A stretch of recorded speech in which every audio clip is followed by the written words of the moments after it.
Okay, Assalamu alaikum. Hello everyone. Hope you all are doing well. Today a slow painting day, যেটা আমার মাইন্ডকে in all of the world থেকে অনেক দূরে নিয়ে যায়, যেখানে I only find myself, যেখানে আমি আমার ইচ্ছেগুলোকে ইচ্ছে মতো সাজিয়ে নিতে পারি। And yeah, always remember there is nothing more fabulous than a self-taught person. Okay, and in this art vlog I will make you believe in yourself. Okay, cholo paint with me Arabic calligraphy painting and here a most famous motivational story. আচ্ছা, গল্পটি হলো elephant rope. এই গল্পটি নাকি অনেক প্রসিদ্ধ, কিন্তু আজ পর্যন্ত আমি শুনিনি। আমি এত গল্প পড়ি, কিন্তু এই গল্পটা কখনো আমার চোখে পড়েনি। আপনারা কি জানেন নাকি আমি জানি না, তবে আমি জানি না, আর আমি চাই যে আমার মধ্যে যারা জানে না তারাও ওই গল্পটা জানুক। আচ্ছা, বেশি বকবক না করে গল্পটা শুরু করি। একজন ভদ্রলোক একটি হাতি ছাউনি, ও মাই গড, এত পাখি কিচিরমিচির আমার আশেপাশে। আচ্ছা, একজন ভদ্রলোক একটি হাতি ছাউনির মধ্য দিয়ে হেঁটে যাচ্ছিলেন। হাতি ছাউনি মানে যেরকম গরুর খামারে অনেকগুলো গরু থাকে, সেরকমই অনেকগুলো হাতি ওখানে। এবং তিনি দেখলেন যে হাতিগুলোকে খাঁচা রাখা হচ্ছে না বা শিকল দিয়ে আটকে রাখা হচ্ছে না।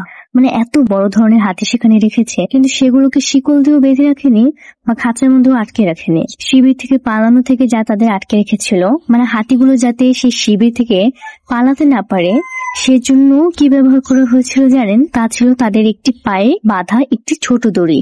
তাদের একটি পায়ে, বড় ধরনের একটি পায়ে মাত্র ছোট্ট একটি দড়ি বাঁধা ছিল।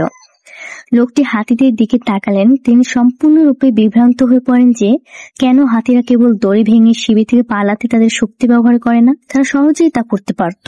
আচ্ছা, গল্পটি শোনার সাথে সাথে আমার পেন্টিং প্রসেসটা কেমন চলছে জানাবে। জাস্ট পলি দিয়ে একটু অন্যরকম করার চেষ্টা করলাম। আচ্ছা, আমরা গল্পে ফিরে আসি। কিন্তু পরিবর্তে তারা একেবারেই চেষ্টা করেনি। কৌতূহলী এবং উত্তর জানতে চাওয়ায় তিনি কাছাকাছি একজন প্রশিক্ষককে জিজ্ঞাসা করলেন কেন হাতিরা সেখানে দাঁড়িয়ে আছে এবং কখনো পালানোর চেষ্টা করেনি। প্রশিক্ষক উত্তর দিয়েছেন, যখন তারা খুব ছোট এবং অনেক ছোট হয়, আমরা তাদের বেঁধে রাখার জন্য একই আকারের ছোট্ট দড়িটি ব্যবহার করি এবং সেই বয়সে তাদের ধরে রাখার জন্য এই ছোট দড়িটি যথেষ্ট।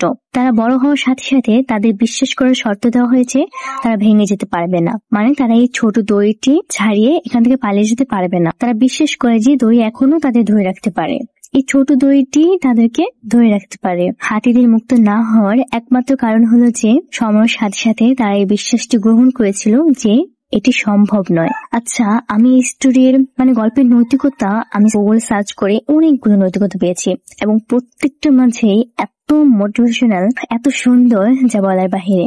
যেমন একটা মন ছিল, বিশ্ব আপনাকে যতই আটকে রাখার চেষ্টা করুক না কেন, সর্বদা এই বিশ্বাসের সাথে চালিয়ে যান যে আপনি যা অর্জন করতে চান তা সম্ভব। Believing you can become successful is the most important step in actually achieving it.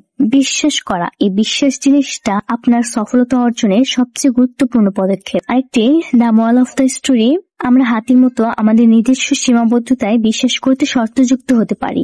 However, এই বিশ্বাসগুলোকে চ্যালেঞ্জ করি এবং আমাদের অনুভূত সীমাবদ্ধতাগুলোকে অতিক্রম করি। If we challenge these beliefs and push past our perceived limitations, we can achieve much more than we thought possible. We can achieve much more than we thought possible. Okay, আমার English অতটা ভালো না, যদি কোনো ভুল হয়ে থাকে আমার ক্ষমার দৃষ্টিতে দেখবেন। যেটা আমরা পারি না সেটাই আমরা বেশি বেশি চেষ্টা করব, তাহলেই তো ইনশাআল্লাহ আগে গিয়ে সুন্দর করে পারবো, তাই না?